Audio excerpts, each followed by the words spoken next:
I don't want you getting tangled up in this. I don't know if I'll follow the rules. You know you can't get rid of me that easily. Come on, seriously. If the roles were reversed, would you risk it for me? This is off the record. That means you don't talk about it. You think he's really gonna show? He'll show.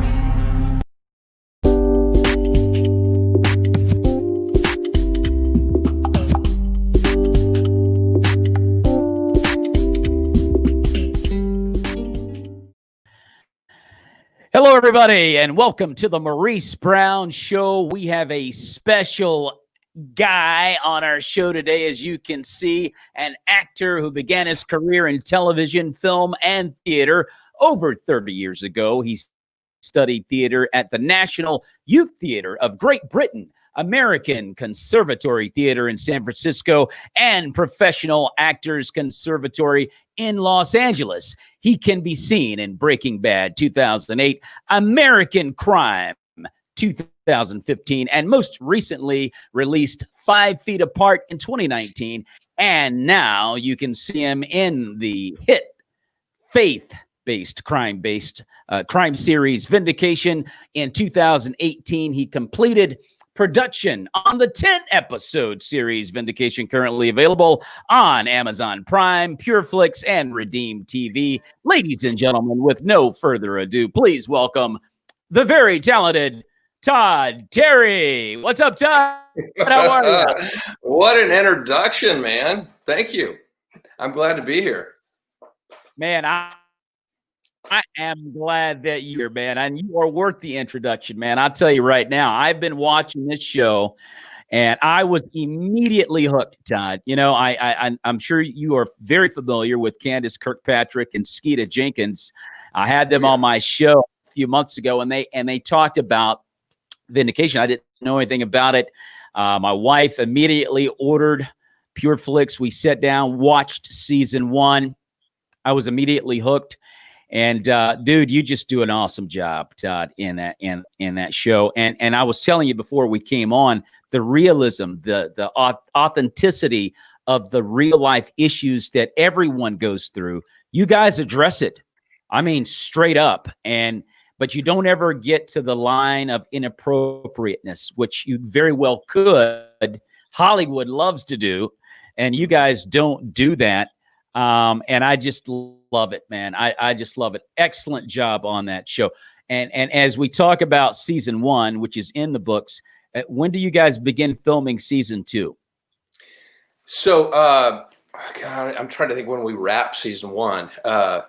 Well, I'll just go to season 2. So we've shot 2 episodes of season 2. We shot that kind of right as COVID was, we got in there before COVID was really ramping up. And so we got 2 episodes out of the way. And now we're shooting 3 more starting Friday. So we've got 3 coming up. Jared may kill me for saying this. Jared's the director of the show.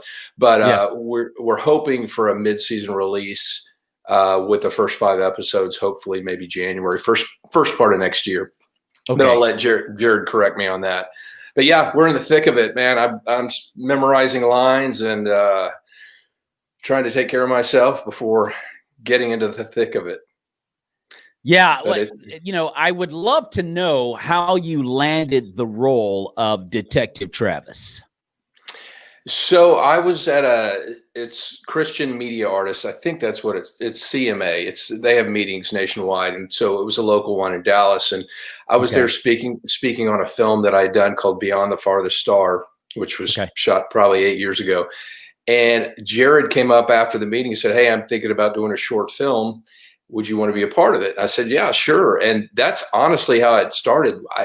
We had never met before. He said, "Let's do it." And we did it. And it was with Ben Davies, Kat Steffens, Sonia Davis. And it was a standalone short film. That's what Vindication was before, we even became a series. So, and I'll just go ahead and go into a little bit more about that. But we were at a film festival where Vindication had won an award in Austin, and Venus Monique, who plays my partner in the show, she was narrating the festival, and I guess she'd done that for a while. And long story short, Jared comes to me afterwards and says, "Hey, I'm thinking about turning this into a series." And then it all began from there. And so here we are in season 2. And man, I'm just grateful to be a part of the show. And I could tell you right now, as I'm going on and on about the show, I'd love for you to give fans, viewers that are watching right now that may not be familiar with Vindication, if you could kind of maybe give a brief synopsis of what the show's all about. Okay, I was thinking you were going to want me to give stuff away. So yeah. So the show takes place in well, I'll say this: it's part detective series, crime drama, part family drama. Okay. You know, the first show just shows. I mean, the first episode really is just more of a procedural type crime drama, like a Law and Order. You're investigating a crime, and through flashbacks, the story's revealing itself. But once we got into 2, 3, 4, the family's introduced, and so it intermingles bits of the family drama with the procedural crime that's going on at the time. Sometimes those actually literally intermix. So I don't want to give too much away for those who haven't seen it, but it takes place in a small town of East Bank, Texas. It's a fictional town, at least to my knowledge. I play a seasoned detective. When I say seasoned, there's a joke about that in the series. But, you know, I've been doing it a long time. I'm a bit of a curmudgeon, like things set in my ways. And through the course of the series, you know, I have some epiphanies. My character does, as other, you know, my wife and daughter in the show. And it's a nice first season. It is. And I got to, Todd, first of all, you do an awesome job, dude. I'm going to tell you right now, you do a fantastic job as Detective Travis. I love the way each one of the, and I don't want to give too much away either, but I just love the way that the show captures you. The gripping, it has a gripping aspect to it that makes you want to see the next episode. And it's really gripping. It's compelling, edgy, gritty. It's got everything that you want out of a show. And again, as we were saying, talking about this before we came on live, I just love the fact that you see hope at the end of it. There's light at the end of the tunnel, you know. And again, I talked about NCIS, Blue Bloods, and all those secular shows, which I love. You know, Law and Order. I love watching those things. But you know, when you're done watching that, you want to go jump off a building. But that's not the case. That's not the case with Vindication, man. It's like, whoa, man, you know, there really is a reason, you know, to go on living. This is like, man, there's hope in life. And that's the thing I believe, Todd, a lot of faith-based productions in as far as grabbing a secular eye, you know, they have a difficult time getting to that area where you can grab the secular eye and make them watch you, because it's authentic. It's not cheesy. It's not hokey. It's like, oh man, this is strong. This is real. And we're going someplace here. So, and I definitely don't want to, there's so many things I can say about it. And I'm glad you said what you said, but I don't want to give too much away. And I'm not going to do that. Let me ask you something, Todd. Because I mentioned you were in Breaking Bad. And isn't there a comedy out there called Breaking Bad? A comedy, yeah. It's yeah. It's not quite a comedy, but yeah. If that's what, if you're talking, yeah. No, when I saw it, I was like, man, I know that's not the same thing, because this one is really good stuff. But you know, you did 5 Feet Apart, and you've done a lot of things. Matter of fact, I got a little surprise here for you, Todd. Do you remember now? Well, that's you and your family, and that's the video you guys have done. The whole family's there. And what's the name of this video here, Todd? So my wife is a singer-songwriter, and she's an actress as well. But oh my gosh, you put me on the spot now. I can't remember the name of the video, but she produced it, directed it. Oh, Sweeter Than the Vine. It's Sweeter Than the Vine. Sorry, I should know that. I helped produce it. But so that was my son, both my sons, the younger one and my older one who's 21. And my older son was also in the second episode of Vindication. Okay. But yeah, so that was a real labor of love. When my oldest was graduating from high school, my wife really wanted to get her feelings out about what that's like, a son going away. And so she just took the theme of, a son going off to war. And she just did an excellent job. I mean, I take no credit other than I tried to organize a few things, but she just did an amazing job with the singing, arranging, everything. Awesome stuff. Now, do you remember this photo, Todd? Oh my gosh. That is way back in the day. Oh, yeah, where did man, you find that? Texas Ranger action from I think 1997, dude. That's you've been in acting for quite some time, which I really was not aware of, man. Pretty awesome. How did you get started in acting, Todd? Oh my gosh, I'm just old. It's one of those things you stick with it long enough, you'll do some work. But so I got into acting initially in high school. So I was a hyper kid early on, but I was also a shy kid and, more introverted. And I remember, it's funny, you think of just these really small things in life. I remember standing on a front porch and having a buddy of mine who I really respected say, "Hey, you're funny." And I went, "I am?" Yeah. And it's just those little moments that you take encouragement from and you go, okay. And then I took some, random test about careers I might be good at or interested in. And one of them was performing arts. And I'd always kind of had a bit of an interest. My sister was a singer and, so I liked the idea of that, but I didn't know if I could do it. So long story short, I'm in high school and we have to do monologues. Steve Mokate he just said, I'm going to talk about him later. Anyway, so we do these monologues. And I mean, for me, it was so cathartic because I was a place where I could express feelings and things I would never say in real life.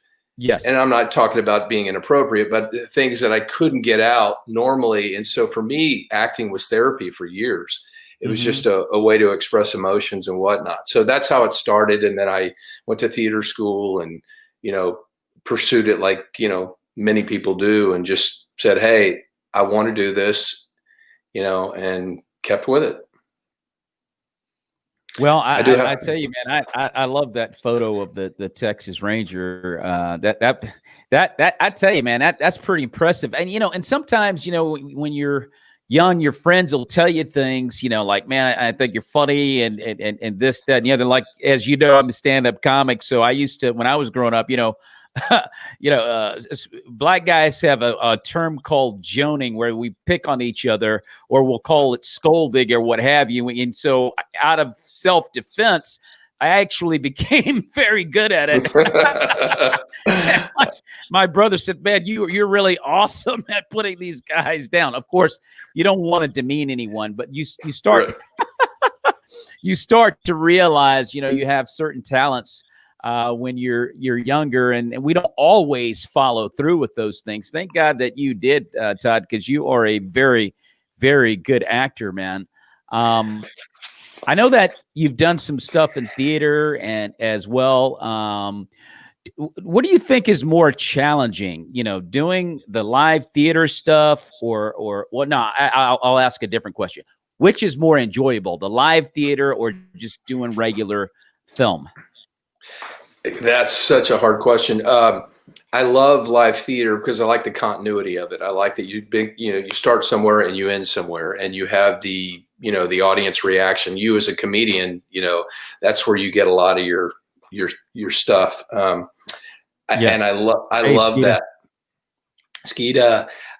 So I love that. But what I like about film is that it's a lot more nuanced, and you can take your time and you can mess up and you can go back and try to fix something. That's what I love about it. It's more of a thinking man's game. You can really kind of craft things in the moment. Whereas I know you're Yeah. in the moment in theater, but you kind of, you Dave. got one shot at it, and Yes. you give it what you got. So I really enjoy both mediums a lot.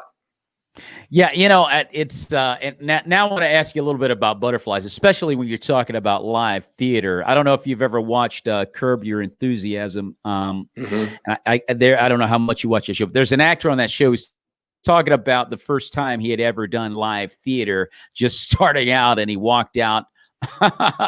Well, he had an accident when he walked out. They pulled the curtain back, and he saw, everybody out there. It was kind of like his baptism into live theater. Of course, he was pretty young, but and of course, as a stand-up comic myself, you have to deal with butterflies and so forth. How do you do that? How do you deal with your nervousness and so forth before you go on stage, Todd? I had one show, and I will say I have walked off the end of the stage before. Okay. As far as being, not paying attention. But Yeah. Oh my gosh. one of the last shows I did was a short. It was called Lone Star. I don't know if you know Lone Star Laundry and Bourbon, but they're kind of No. Texas. Anyway, so it was about a 45-minute show. How I got over nerves on that is I just ran the lines with my scene partner, the whole script, top to bottom, as fast as we could. So it got me out of my head, and thinking about it. And you can't always do that. I mean, but for me, it's just really breathing and just being willing to just kind of take that step off the diving board. I don't get nervous going on a job as much anymore. I get nervous in auditions still, because you have one shot at it. You go in there. It's like you getting up on stage. You go and you do it. So if it's more of a live performance for a casting director, the nerves are there. And it's really just, honestly, it's just saying, help me, Jesus, and walking in and hoping, knowing my lines well enough that if I get bumped, because I really believe practice under stress is not a bad thing to do, because you never know what's going to be thrown at you in a live situation. So if you're used to doing things under stress, you can usually adapt to them. So that's my 2 cents. You can. Well, the thing about it is, I didn't know if you had because everybody has like a process. Some people do anyway, or a ritual they go through before they go on, especially in a live situation. But I mean, if you're shooting a film, nerves can definitely kick in. There's some guys that in my world of comedy that you can't get within 6 feet of them, pardon the pun, because they're just in a zone and they don't want to be disrupted, man. It's like it's all business. And everyone else, myself personally, I mean, I don't even look at my notes before I go on stage. Once I get to the venue, I don't even look at the notes anymore. It's like, if I don't know it now, I'm never going to know this stuff. So get it out of my head. I just go on with the night until they call me up there. Then 10 seconds before I go up, I go, how am I going to remember all this? And then I'll just grab the mic, Todd, and just go for it, man. It's because I prepared. I write, I practice, and so forth and so on. And the proof's always in the pudding. I get up there, man, and I always amaze myself. I don't even know how. I just spit it out. I don't forget anything. And it's all faith, like you said. Lord, here we go. We're gonna let this thing rip now. Let's go make it happen. Dave Ebert says he thought the pilot with Ben Davies was a short film. Excited that it was a full series. So Ben Davies was in the film Courageous, correct? Correct. Yeah. And so when we shot this, it was a standalone short film, and that's all it was going to be. And that's I can't remember if we talked before about this or before, but yeah, when he mentioned he wanted to turn it into a series, it was like, it made sense because he was going to center it around Gary Travis and kind of go from there. Although I will say there was talk of Ben Davies coming back. Maybe he is, maybe he's not. I don't know. So you'll have to ask Jared about that. But yeah, that's all it was. It was a standalone short. And I think Jared did a really masterful job of turning this into a series and bringing the family in and connecting everything, and that's the great thing about any good show is you got to have good writing. and Jared's just been excellent in doing that. That we have other writers as well, but he's just really held that whole ship together. He really has. He really has. Dave Ebert says your jokes sing to you if you don't know. That's actually for me. I was talking with Dave Ebert. He's a sketch comic as well. So we were talking about when you're doing your jokes, it's like writing a song. Yeah. And there's always a word that makes the punchline, but it's all got to be melodious. Believe it or not, when you're doing jokes. If you don't know me, I'm not going to sing. I'm not going to do it. But it's all about writing in a melodious way, Todd. Well, it's funny you say that because my son and I were talking about this the other day about how many actors are musicians, and there's a ton of them, that have bands that you just necessarily wouldn't see them that way. But they too go very well together, and I imagine comedy falls in that together. Do you remember Dat Van? Do you remember that name, Dat Van, from the comedy show we were talking about? He sounds familiar. Yeah, he Last Comic Standing. He was like third season or something, but he timed every one of his jokes out. Everything was so incremental in how he did it. I know everyone doesn't work that way, but I just thought that was fascinating, his process of doing that. But I don't know, that just came to mind. Well, no, and hey, Venus, how's it going? Venus Monique, hey, Venus. Your partner, is chiming in. She was on the show yesterday. Great convo with Venus Monique. By the way, everybody, if you missed that interview, you can see it on the Creative Motion Network on Roku TV, as well as this interview here with Todd Terry. But it is a melodious deal when you're doing comedy or anything like that. When you're trying to get people don't realize that everything in life is kind of musical, really. If everything's going smooth, there's a musical tone to everything we do when everything's going right, Todd. Yeah. So you are a man of God, Todd. I was wondering how your faith influences you as a performer. Well, it influences me in the decisions I make now. Yeah. So, I grew up, in the church, and then I went kind of way off. I'll just say into all sorts of new age type stuff, and didn't really have a lot of direction other than I felt like God was everything and everywhere. And so my wife and I, before we got married, we started arguing about, Jesus versus Buddha versus whatever. And I was just in a place that I was really seeking, but I just didn't have any grounding. Okay. And then I went and heard a pastor of mine. His name is Jim Borchert. He was my, first pastor as I came back to the Lord. And he really summed it up. And it's so simple for me in that, and this turns some people off, but for me, it was right up my alley. It was that you're no good, but God loves you. And for some people that, from a self-esteem point would say, oh no, but that was what I needed to hear, because I knew I felt rotten inside, but I also know that, God loved me, and that changed. And when I came back to the Lord, everything changed. Like I saw the sky differently. Everything was just different. My perspective on everything was different. So I knew I had an actual experience with it. And as you go along, things kind of wear off that newness of, and you work out your salvation with fear and trembling, so to speak. And so, and it's, for me, decision-making, getting back to the acting, I made a lot of bad decisions early on, that I go, I wouldn't make that decision now. And I knew them at the time. I went, this probably is not the best decision.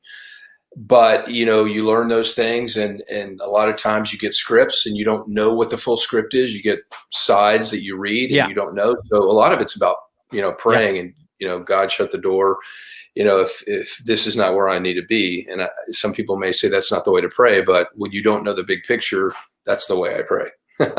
Yes, absolutely. Absolutely.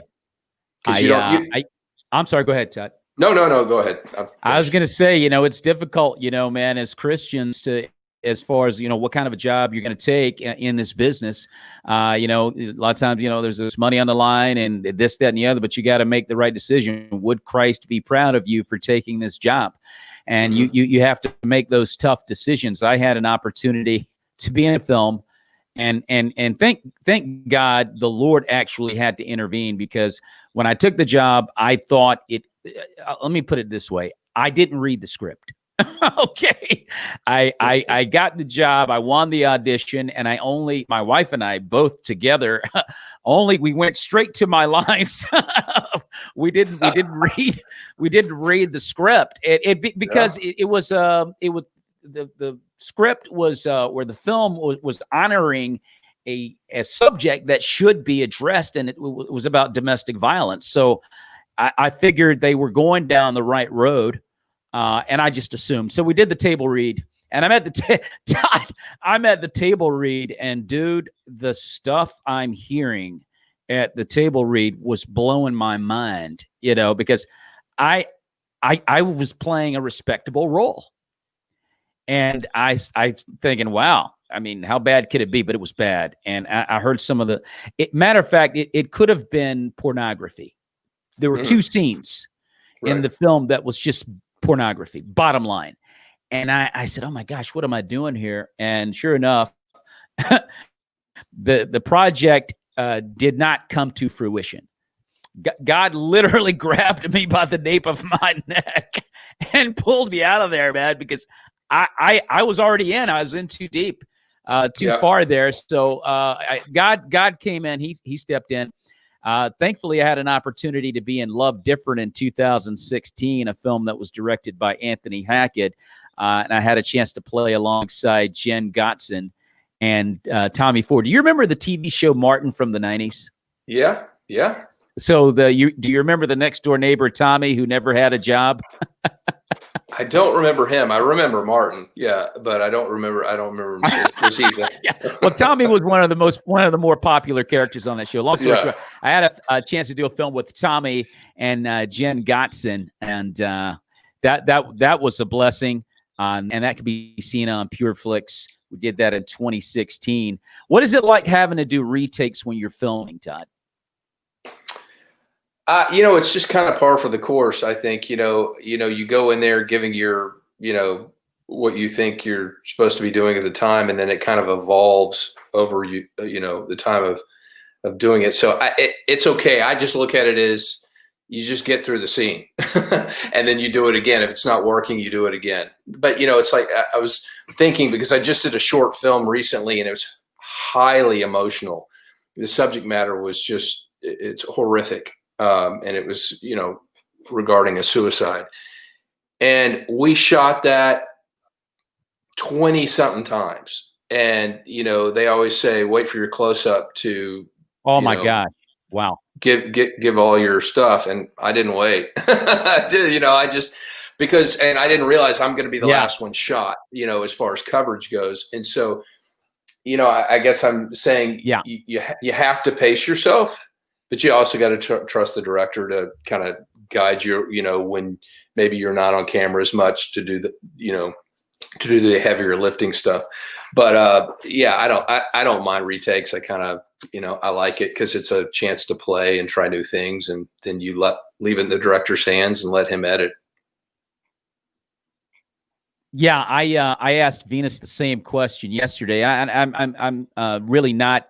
How should I put it? I'm not that well versed in acting. I did, I've done a little bit, and being a part of this project, I had an emotional scene, and it was long. There's a lot of verbiage, and I'm the antagonist, and it was a long scene. I said, I got to nail this. I'm around seasoned veterans here, and I nailed it. Todd, I nailed it. Awesome. And then they said, hey, Todd, then they said, all right, let's do it from this angle. And I went, yeah. What?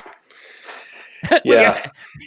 And we did it about 14 times, and there was crying involved. You ever worked with someone that can cry on cue? Yep. I have worked with several people like that. I'm not, it's like getting to that place is I don't even know how to tell anybody how to do it, because I think it's a new process. Like for me, every time I do something that is emotional, it's hard, Sometimes you get there, sometimes you don't. Sometimes you think it's bad, but it's really better than what you thought it was. So I try not to give too much thought to it. You just kind of try to emotionally prepare for stuff like that. But you're right. I mean, you may have to do it 15, 20 times, and God bless you. Yeah, well, God bless. Jen Gottson can do it on cue. I mean, I'm like, oh my gosh, I was blown away. Thank That's goodness awesome. I did not have to cry, but I had to like kind of get there, like you were saying. It's like you kind of got to get there. Yeah. So I was able to at least get that much done. But when you're doing it over and over and over again, that's the only thing that was challenging for me about acting. Everything else is relatively easy enough. It's still a challenge because when you're doing comedy live, that's a whole other element. So when you get used to doing that, everything else kind of like pales a little bit in comparison, but doing it over and over again, that is a true challenge. It's like, whoa, I got a lot of respect for you guys. The fact that you can do that. Yeah. Some of it I think is finding the pacing of a scene. Every scene has a different pacing, and that's probably like comedy too. You have a pace you work on, or when it's rewarding to the audience or whatever. You don't have an audience, so to speak, when you're doing this, but you just try to develop what's the pacing of the scene that makes it work. Yeah. And that's why I like doing multiple takes, just because you kind of figure it out as you go along. Yeah, you do. You do. I had a chance to talk with Jared O'Flaherty a couple of days ago. Great guy. He's done a wonderful job. He has created a wonderful work with Vindication, and I pray that we'll see, 4 or 5 more seasons. I'd love to see it. Yeah, I can't say enough good about Jared. Jared is really, really talented, humble guy, but super talented. And he's put together really interesting stories that aren't gratuitous, but yet deal with heavy subject matter. And I'm really proud of that, because, some of the people that need to see shows like this are kids, and, that are going to be experiencing some of these things, but you don't want the gratuitousness in it, but you want to show the example. Good shows to me are like parables. When Jesus spoke parables, some people got them, some people didn't.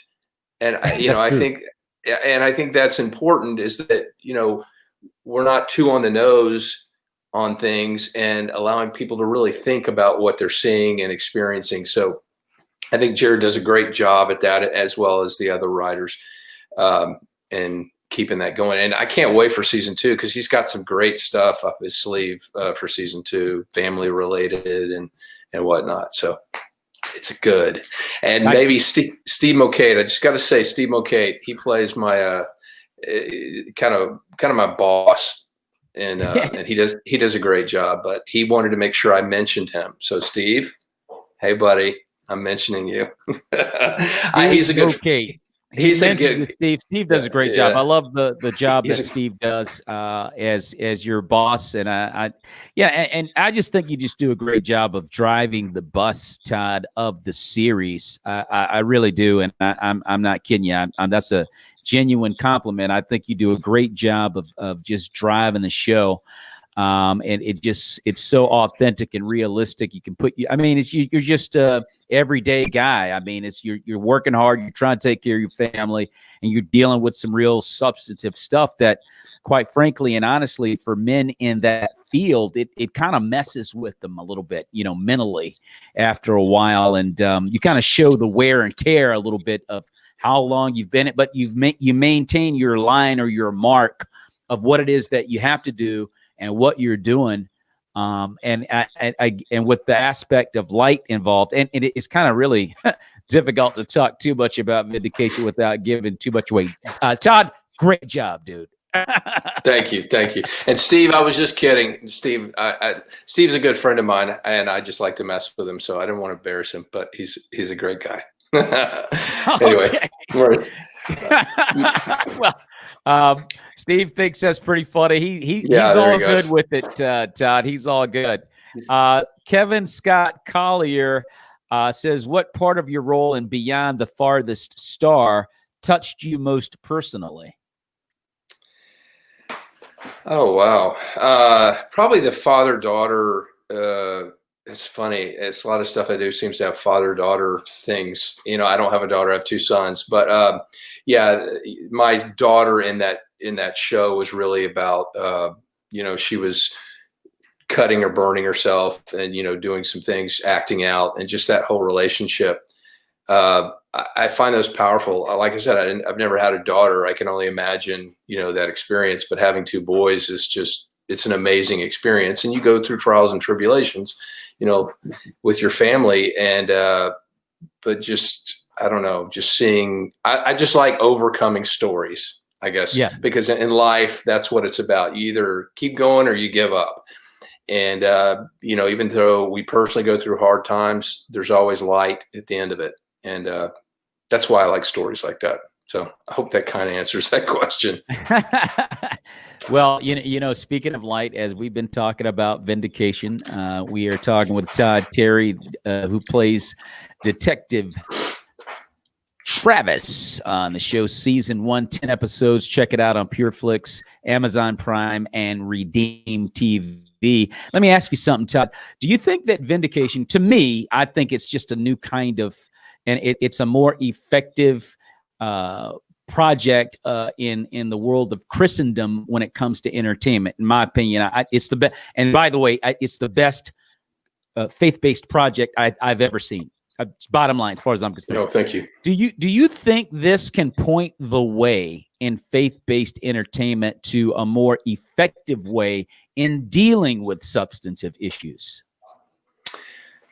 Yeah, because the format is so similar to other TV shows. I mean, Yeah.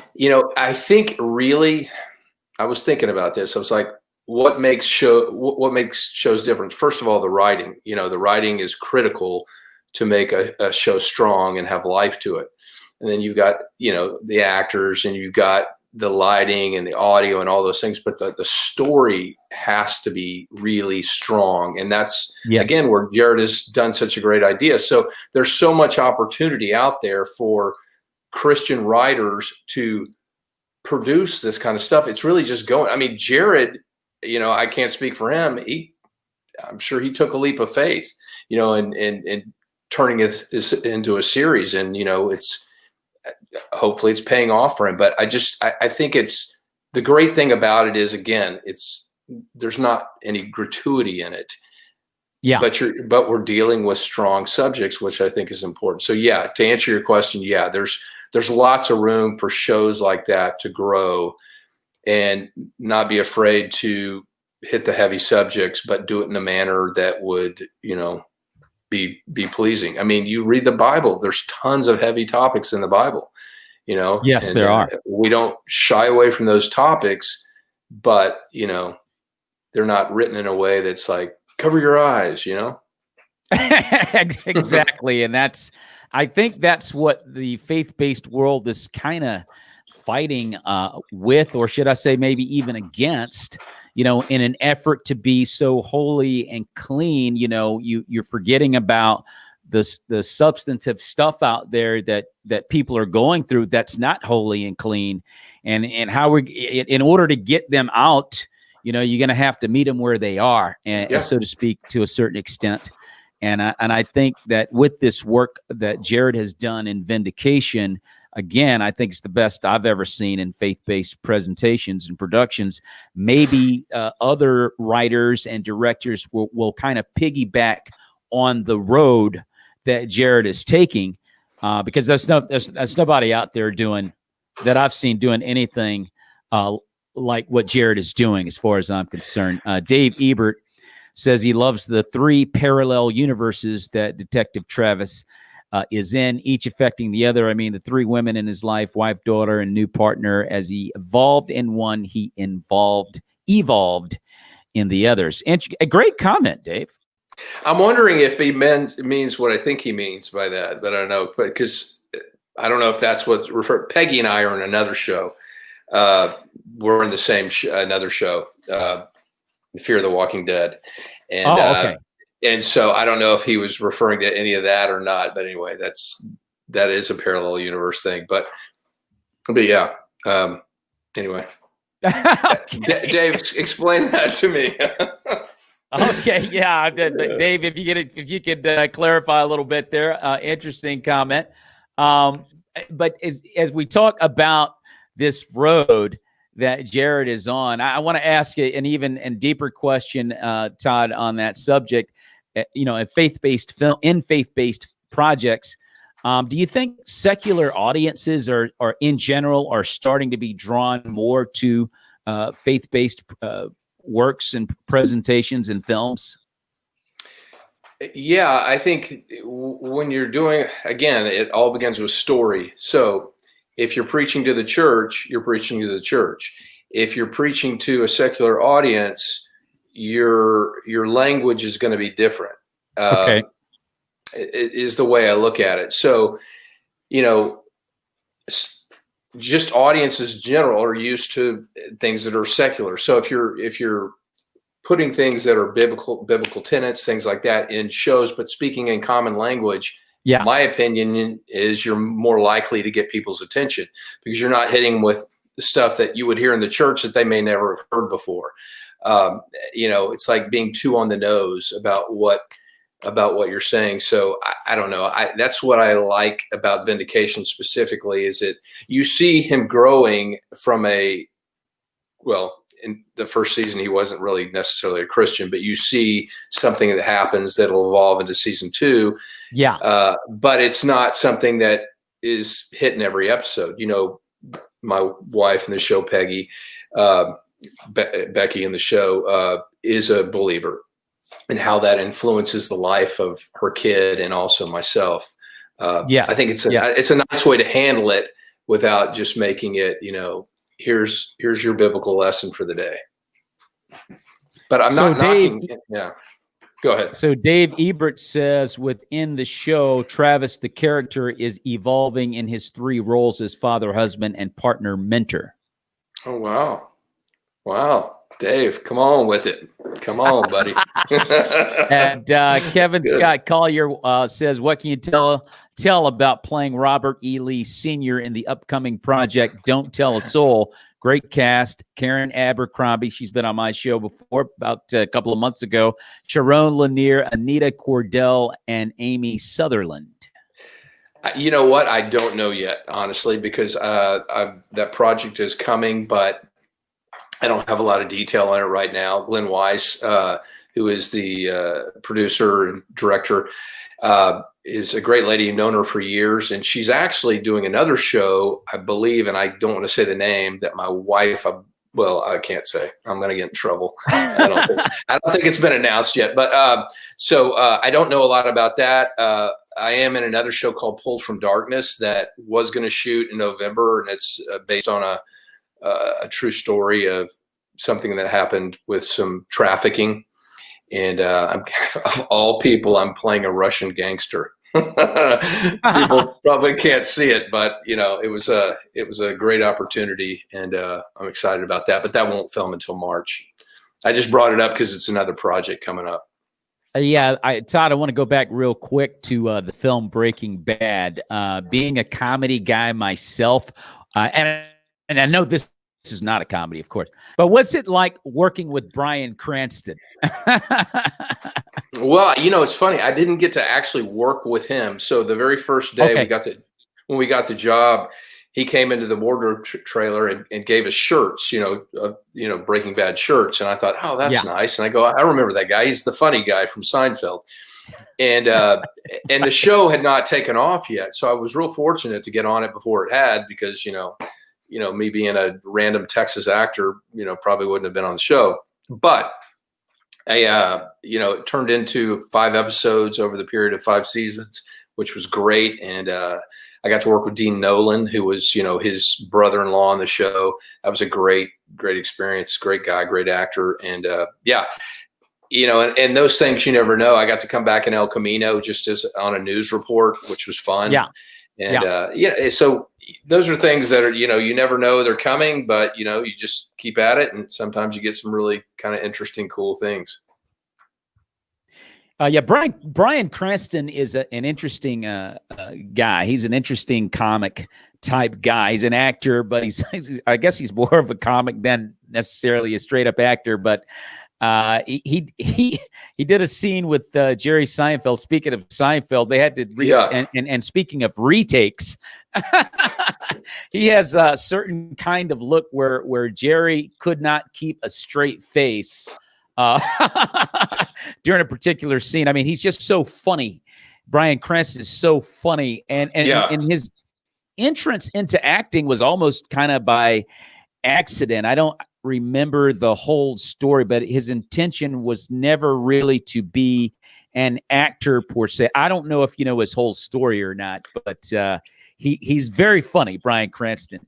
Oh, he's a fabulous actor. I mean, just a straight dramatic actor as well. But yeah, what a great guy. And he really he did not take any opportunity for granted. And I think I've heard him talk about this, but it's like it's day to day as an actor. You don't know when you're going to be working next, but he really took, the opportunity that was given him after that show to really do other projects that it seemed like he was really interested in doing. Trumbo and whatever, some of the other ones. So, he took it and ran with it. It's good for him. So Jared wants to know who is Detective Travis's barber? Oh my gosh. Okay. So hey, Todd, if you'll watch tell us a little bit about the story though, I think you forgot to get a haircut in one of the episodes. Oh my gosh. So what happened was we shot season 1 over a 2-year period, script writing and whatnot. And so my hair kept getting longer. And so I didn't want to cut it because of other job opportunities. And as you watch the show, you see my hair get longer and longer and longer. And then all of a sudden toward the end, the last 2 episodes, it's kind of short again. So I am committing to keeping my hair length roughly the same this season. It's funny. What is this? From Russian gangster named Borsko, I guess. Nice little joke there by Kevin Scott Collier.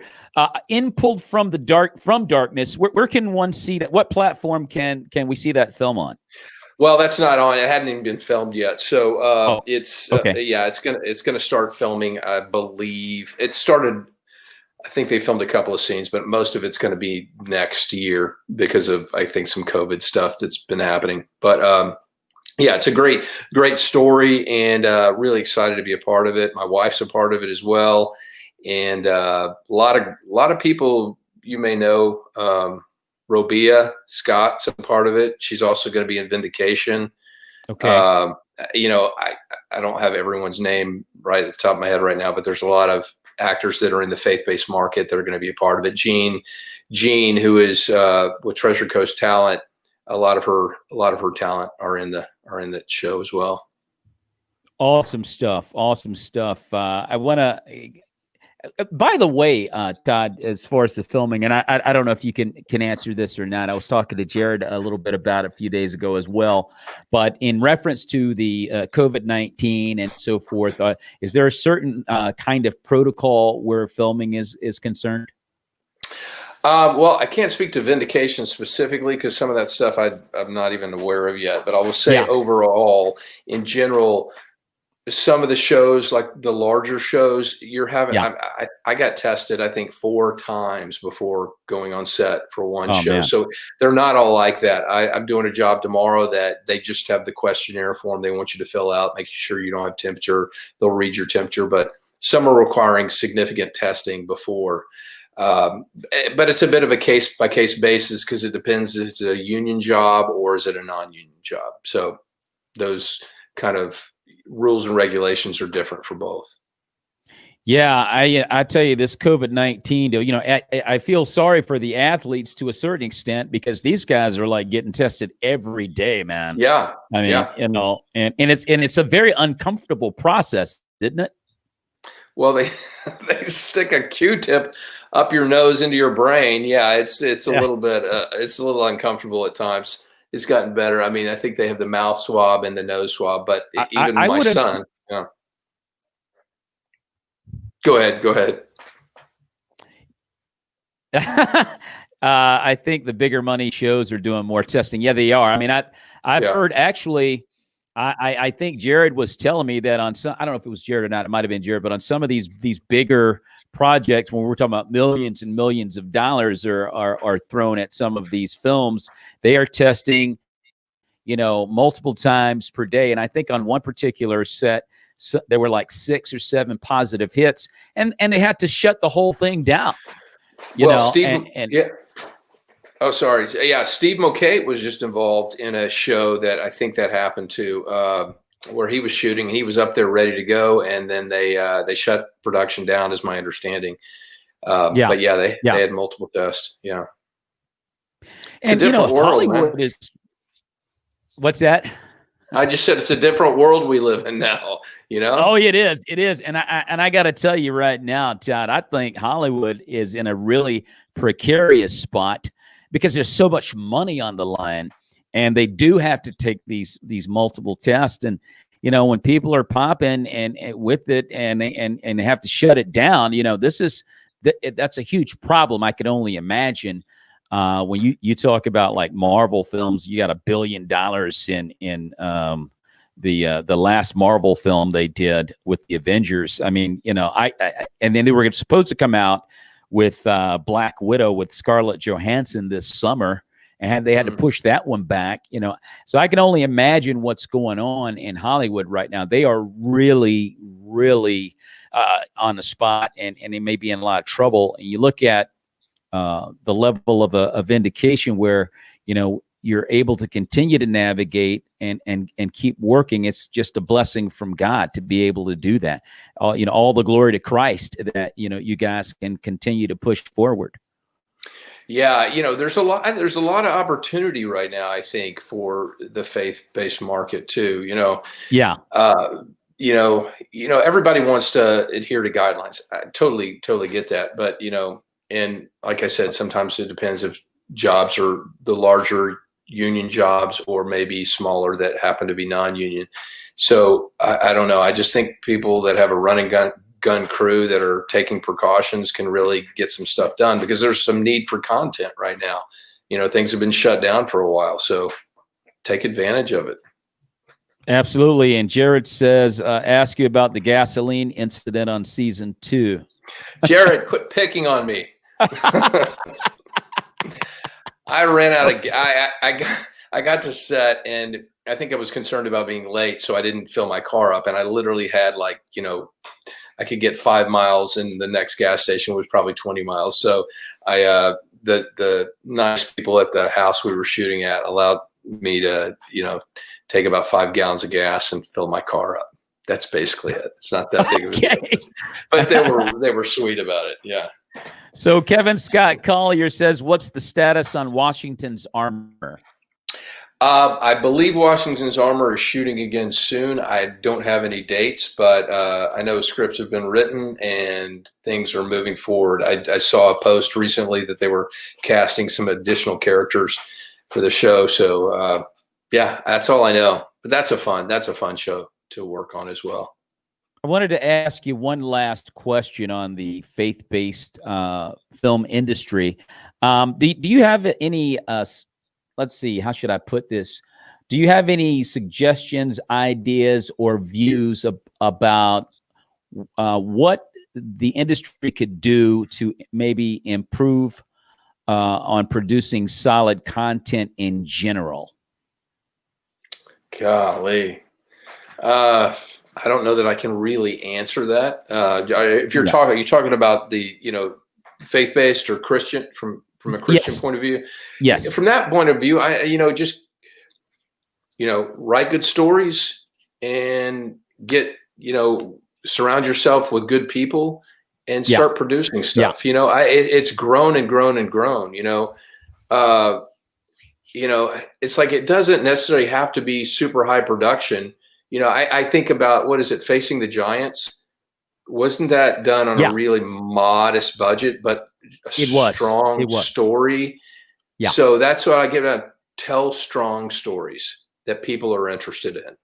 They don't have to have a million bells and whistles. Just put stuff out there, that you're proud of doing. I think that's what it's about. Just being an artist, but having integrity in what you do. that's really all I can say. If I look back 20, 30 years ago and said, would I be in this place now? I would have said, no, I had dreams and aspirations, but it's really getting out there and just doing it, whether you're a producer or a writer or whatnot, until you just keep moving along, and do Yes. not better things, but just, yeah. So Venus says, I think there's also a responsibility for actors to do the work. It can be a great story, but if we don't do our part, it can fall flat. Absolutely. Yeah. Yeah. I think it's a team effort, but that's the only reason I go back to stories, because stories really, really critical. Because I've read a lot of scripts that I'm like, there's no way I could perform this and it be interesting. Yeah. And because two things spell too much out for the audience versus allowing the audience to be it's like show and tell. Show me, you don't have to tell me everything. Film is a visual medium. When you can show me what that character's going through versus somebody having to tell me about it is a stronger choice, in my opinion. That's why I go back to story all the time, just having real strong stories that can, communicate on film. But Venus is right. We all have our part to play and to, have strong objectives and whatnot.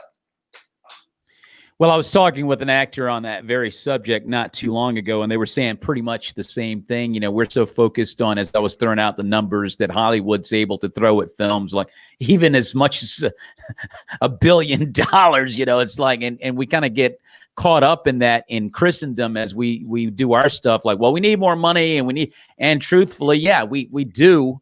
But the most important thing is content. Is it strong? Is it well written? And if it is, the Holy Spirit will take it from there. Yep. So it's a good response what you said there. It's all about, and what Venus said. It's like, we need good actors, we need good writing, we need a great, joint effort from everybody, so this can be the best that it can be. Todd, this has been a great convo, man. I've enjoyed it tremendously, and I want to thank you for being on my show, man. It's a great honor. It was a joy and treat to have Venus on yesterday, and coming up on December 8th, I'm going to have Jared on the Maurice Brown Show. So I am really excited about that. I think what you guys are doing is absolutely tremendous, and I am 100% on board with what you guys may be doing in the future. Is there anything that, well, I should ask it this way. How can fans follow you on social media or contact you? I don't know if you're a speaker or not, but by website. No, I'm not. I'm not a speaker. Okay. So don't ask me to be a speaker. No. Yeah. So Todd Terry Actor on Instagram is probably the best place for me. That's really the only place I have a profile for acting is at Todd Terry Actor. You can reach me there. Message me there, or I'll just leave it at that. That's the simplest thing to do. But thank you. No, thank you for letting me be a part of your show. I really appreciate it. Almost pulled my ears out. But man, it's been my honor and pleasure. As I said, I love your role as Detective Travis. I really think you drive the bus of that show really well, man. I love it. You do a great job. And I want you to stick around. Once we step off here, I want to talk to you about something, Todd, if you don't mind. Okay. Sure. Okay. Great. Ladies Thanks. and gentlemen, we've been talking with Todd Terry, who plays Detective Travis on the hit faith-based crime series Vindication, a show that you can see on PureFlix, Amazon Prime, and Redeem TV. Season 1 in the books, and you can also see the upcoming season 2 in the very near future. Won't give a date out right now. They're still working on that as we speak. Todd Terry, ladies and gentlemen, on the Maurice Brown Show. Todd, thanks again for being on the show, and may the peace of Christ be with you and your family, bro. Thank you, man.